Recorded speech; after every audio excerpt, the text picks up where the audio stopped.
I have undertaken to speak about Eastern and Central Europe, and I should like to begin with a brief historical observation. Aside from the question of armaments, I would know of no basic issues of genuine gravity between Russia and the West, negotiable issues that is, other than those arising directly from the manner in which the recent World War was allowed to come to an end. I am referring here particularly to the fact that the authority of a united German government was expunged on the territory of Germany itself and throughout large areas of Eastern Europe, and the armies of the Soviet Union and the Western democracies were permitted to meet in the middle of this territory and to take control of it before there was any adequate agreement among them as to its future permanent status. This situation was, of course, the result of the unconditional surrender policy, which relieved the Germans of all responsibility for the future status of this area, and the failure of the Allied governments to arrive at any realistic understandings among themselves about it while the war was on. And since it has not been possible to reach such understandings subsequently, except in the case of Austria, the provisorium flowing from these circumstances has endured, and it's this that we're faced with today. In Europe, the difficulty obviously breaks down into two parts: the satellite area and Germany. I am sure there's no need for me to go into detail about the situation in the satellite area. You all know what has happened there in these past 3 or 4 years. The Moscow leaders made an attempt to undo some of the harm that Stalin had done with his policies of ruthless political oppression and economic exploitation. And the first effects of this relaxation, as shown in the disorders in Eastern Germany and Poland and later in Hungary, was not to reconcile people to the fact of Soviet rule there, but rather to reveal the real depths of their restlessness and the extent to which the post-war arrangements had outworn whatever usefulness they might once have had. The Soviet leaders, startled and alarmed by these revelations, have now seen no alternative in the interests of their own political and military security but to reimpose sharp limits to the movement for greater independence in these countries, and to rely for the enforcement of these restrictions on the naked use or presence of their own troops. And the result has been, as we all know, the creation of an extremely precarious situation, dangerous and unsatisfactory from everyone's standpoint. The state of the satellite area today, and particularly of Poland, is neither fish nor fowl, neither complete Stalinist domination nor real independence. Things cannot be expected to remain this way for long. There must either be further violent efforts by people in that area to take things into their own hands and to achieve independence by their own means, or there must be the beginning of some process of real adjustment to the fact of Soviet domination. In the first of these contingencies, we in the West could easily be placed once more before the dilemma which faced us last year at the time of the Hungarian uprising, and anyone who has the faintest concern for the stability of the world situation must fervently pray that this will not happen. As for the second alternative, which at this moment appears to be the more likely of the two, it seems no less appalling. If things go on as they are today, there will simply have to be some sort of adjustment on the part of the peoples of Eastern Europe, even if it is one that takes the form of general despair, apathy, demoralization, and the deepest sort of disillusionment with the West. The failure of the recent popular uprisings to shake the Soviet military domination has now produced a state of bitter and dangerous despondency throughout large parts of Eastern Europe. If the taste or even the hope for independence once really dies out in the hearts of these people, there will be no recovering it. Then Moscow's victory will be complete. Eastern Europe will then be permanently lost to Europe proper and to the possibility of any normal participation in international life. I can conceive of no escape from this dilemma that would not involve the early departure of the Soviet troops from the satellite countries. Recent events have made it perfectly clear that it is the presence of these troops, coupled with the general military and political situation in Europe, which lies at the heart of the difficulty. Only when the troops are gone will there be possibilities for the evolution of these nations toward institutions and social systems most suited to their needs. And what these institutions and systems might be is something about which I think that we in the West can afford to be very relaxed. If socialism is what these people want and need, so be it. But let it by all means be their own choice. Now it is plain that there can be no Soviet military withdrawal from Eastern Europe unless this entire area can in some way be removed as an object in the military rivalry of the great powers. But this at once involves the German problem. It involves the German problem not only because it implies the withdrawal of Soviet forces from Eastern Germany, but because so long as American and other Western forces remain in Western Germany, it will be impossible for the Russians to view their problem in Eastern Europe otherwise than in direct relation to the overall military equation between Russia and the West. Any solution of the problem of the satellite area is thus dependent on a solution of the German problem itself.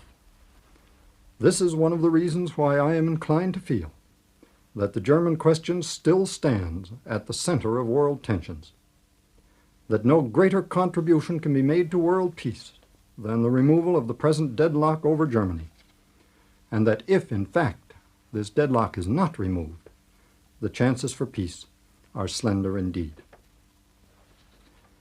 And this being the case, I think we cannot scrutinize too closely or too frequently, in the light of the developing situation, the position our governments have taken in the question of Germany in recent years. We are all familiar with what that position has been. It is one that has insisted, and with very good reason, that the modalities of German unification must flow from the will of the German people, expressed in free elections. But it has gone farther than that. It has also insisted that no restrictions whatsoever must be placed in advance on the freedom of a future all-German government to determine its own international orientation and to incur military obligations to other states. Specifically, the Western governments have insisted that such an all-German government must be entirely free to continue to adhere to the NATO pact, as the German Federal Republic does today, and it is taken everywhere as a foregone conclusion that an all-German government would do just that.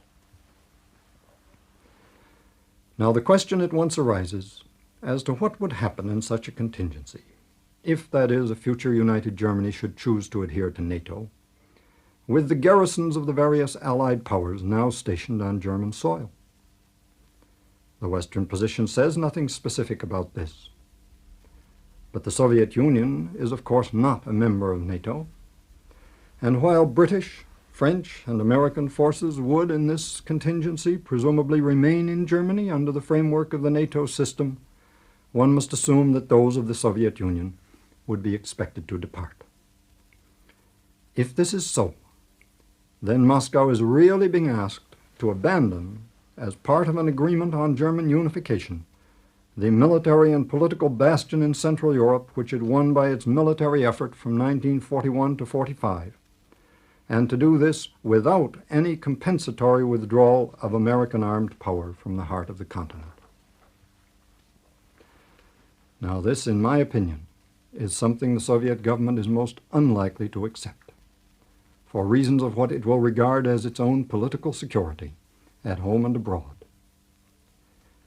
It will be hard enough, even in the best of circumstances, for Moscow ever to extract itself from this present abnormal involvement in Eastern Europe, without this having repercussions on its political system generally.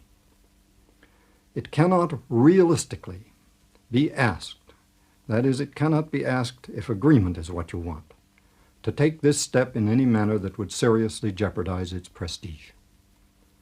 The Soviet leaders are not likely to be impressed with such paper assurances as the Western powers may undertake to give, to the effect that a unilateral withdrawal would not be exploited to Russia's disadvantage. The mere fact of Soviet withdrawal without any equivalent withdrawal on the Western side would create the general impression of a defeat for Soviet policy in Eastern and Central Europe generally. The Soviet leaders will therefore see in these present Western proposals a demand for something in the nature of an unconditional capitulation of the Soviet interest in the German question generally. And it will surely occur to them that if they ever should be so weak as to have no choice but to quit Germany on these terms, it would scarcely take an agreement with the Western powers to enable them to do so. So long, therefore, as it remains the Western position that the hands of a future all-German government must not be in any way tied in the matter of Germany's future military engagements, I see little hope for any removal of the division of Germany at all, nor, by the same token, for any removal of the division of Europe. There are those in our Western camp, I know, who find in this state of affairs no great cause for alarm. To them, a divided Germany seems for the moment to be less of a problem than was the united Germany of recent memory. They regard the continued presence of American forces in Germany as an indispensable pledge of American military interest in the continent, and they tremble at the thought that this pledge should ever be absent. It is agreeable to them that America, by assuming this particular burden and bearing it indefinitely, should relieve Western Europe of the necessity of coming to grips with the German question by its own resources. This view is understandable in its way. There was a time in the immediate post-hostilities period when it was largely justified. But there is danger in permitting it to harden into a permanent attitude. It expects too much, and for too long a time, of the United States, which is not a European power. It does less than justice to the strength and abilities of the Europeans themselves. It leaves unsolved the extremely precarious and unsound arrangements which now govern the status of Berlin, the least disturbance of which could easily produce a new world crisis. It takes no account of the present dangerous situation in the satellite area. It renders permanent what was meant to be temporary. It assigns half of Europe, by implication, to the Russians. I would like to stress particularly this question of Berlin. There is a stubborn tendency in our two countries to forget about the Berlin situation so long as it gives us no trouble, and to assume that everything will somehow work out for the best. May I point out that the Western position in Berlin is by no means a sound or safe one, and it is being rendered daily more uncertain by the ominous tendency of the Soviet government to thrust forward the East German regime as its spokesman in these matters. Moscow's purpose in this maneuver is obviously to divest itself of responsibility for the future development of the Berlin situation. It hopes by this means to place itself in a position where it can remain serenely aloof while the East German regime proceeds to make the Western position in the city an impossible one. This is a sure portent of trouble. The future of Berlin is vital to the future of Germany as a whole. The needs of its people and the extreme insecurity of the Western position there would alone constitute reasons why no one in the West should view the present division of Germany as a satisfactory permanent solution, even if no other factors were involved at all. Now, it would of course be wholly wrong to suggest that it is only the uncertainty of the Western position about the future of the garrisons in Germany that stands in the way of a settlement. I have no doubt that any acceptable arrangement for German unification would be an extremely difficult thing to negotiate in any case.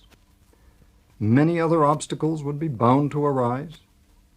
It took 10 years to negotiate a similar settlement for Austria, and I can imagine that it might take many years to reach agreement on Germany.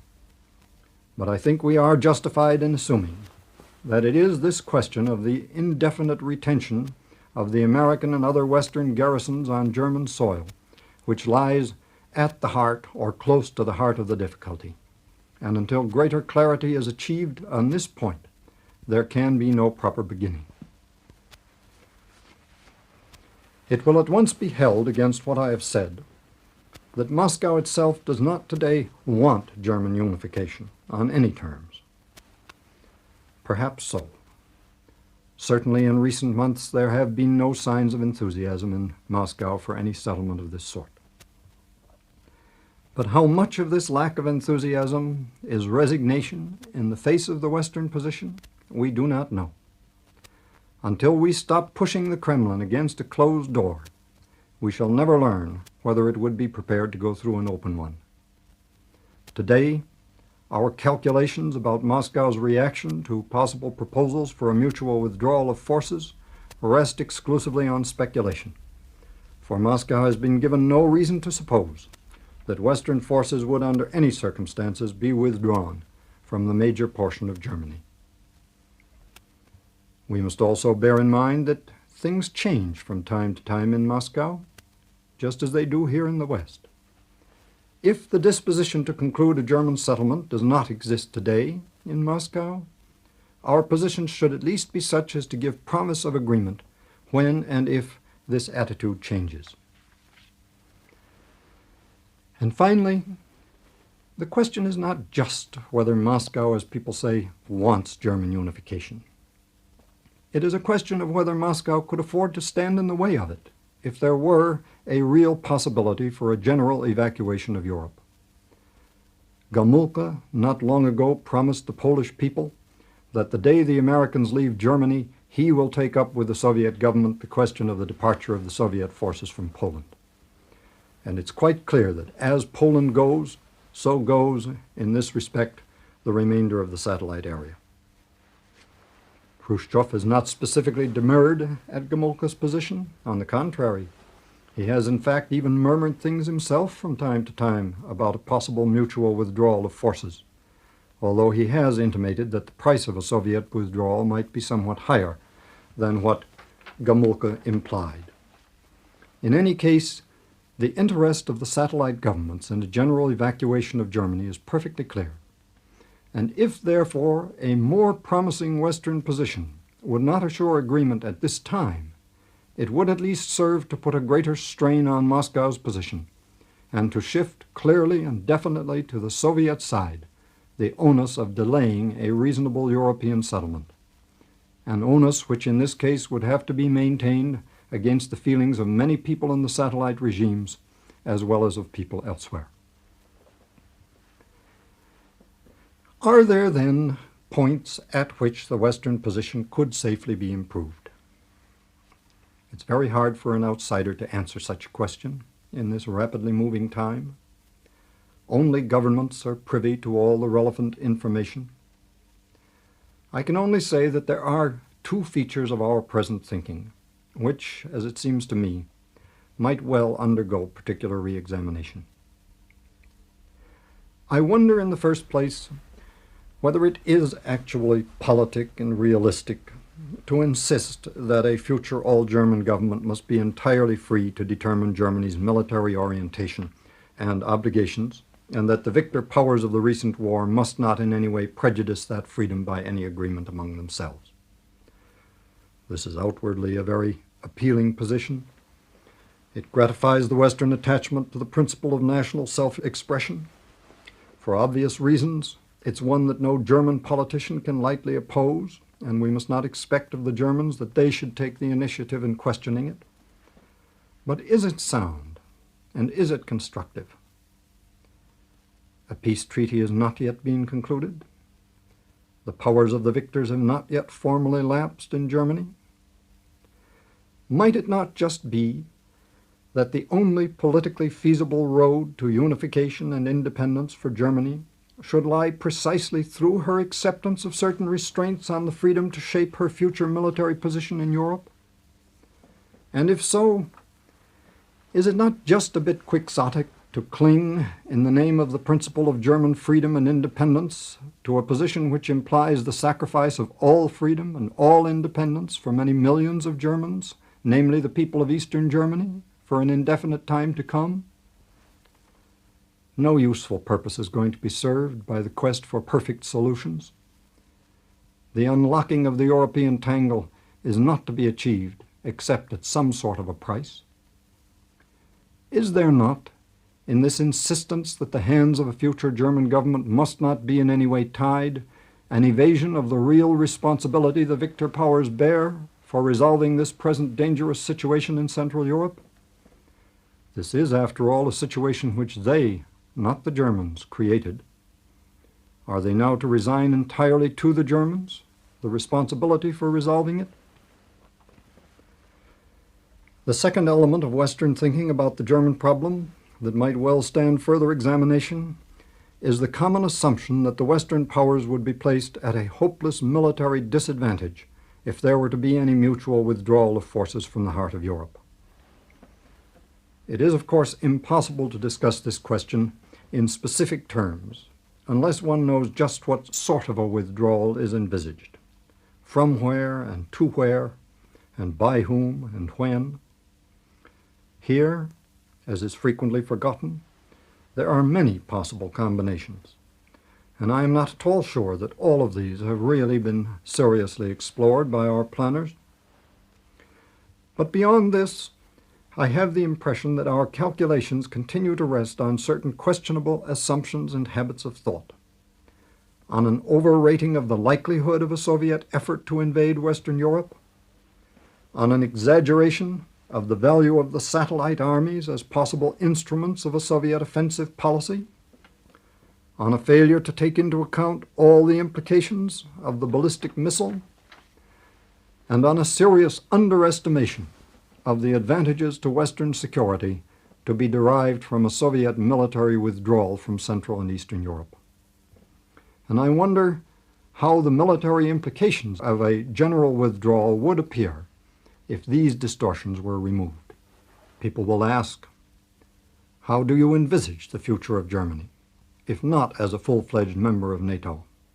Is it neutrality you are recommending, or demilitarization, or a general European security pact? These, again, are problems for the planners.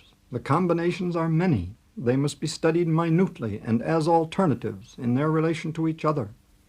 No outsider can judge which is best. I would only say that it seems to me far more desirable on principle to get the Soviet forces out of Central and Eastern Europe than to cultivate a new German army for the purpose of opposing them while they remain there. And as for a European security pact, well, I am no lover of security pacts, and have as a historian never understood the great value other people attach to them. But I cannot see that this sort of thing would necessarily invalidate the essential relationships of NATO. It cannot be stressed too often that NATO's real strength does not lie in the paper undertakings which underpin it.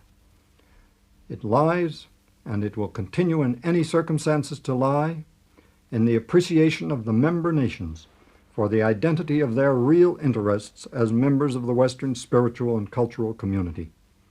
If this appreciation is there, NATO will not be weaker as a political reality just because it may be supplemented or replaced by other arrangements so far as Germany is concerned. I shall also be asked whether I am suggesting that Bonn should deal directly with the East German regime, as Mr. Khrushchev thinks it must if unification is ever to be arranged. This, I think, is very much Western Germany's own business. The German problem is not going to be solved as things stand today by Germans alone. Moscow, try as it may, cannot avoid its responsibility in this question. It is with Moscow that we Americans and British, in particular, must deal. The Kremlin would, of course, like to see the East German regime extort, as a price for unification, some sort of privileged and protective position for itself within a future all-German state. This is obviously quite undiscussable, but it would seem to an outsider that people in Western Germany could afford to be very generous in defining the stages by which unification should be arrived at. Nothing could be more foolish on the West German side than to let vindictiveness, intolerance, or political passion block the road. The long period of communist rule in Eastern Germany will have left strong marks on the structure of life there. There will certainly be a demand on the communist side that not all these marks should be immediately obliterated.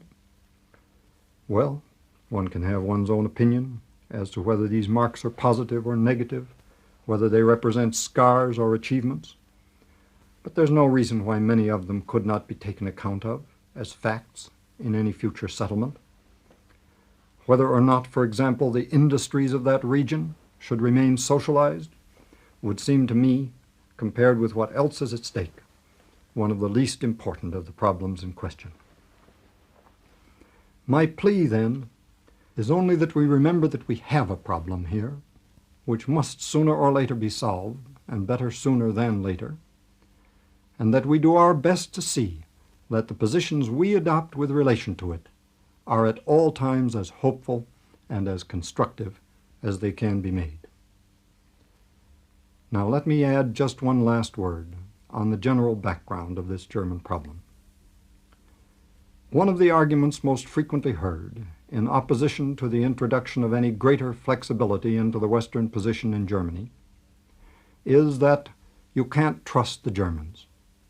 It is therefore better, people say, that Germany should be held divided and in part dependent on the West than that the Germans should once again be permitted independence of action as a nation.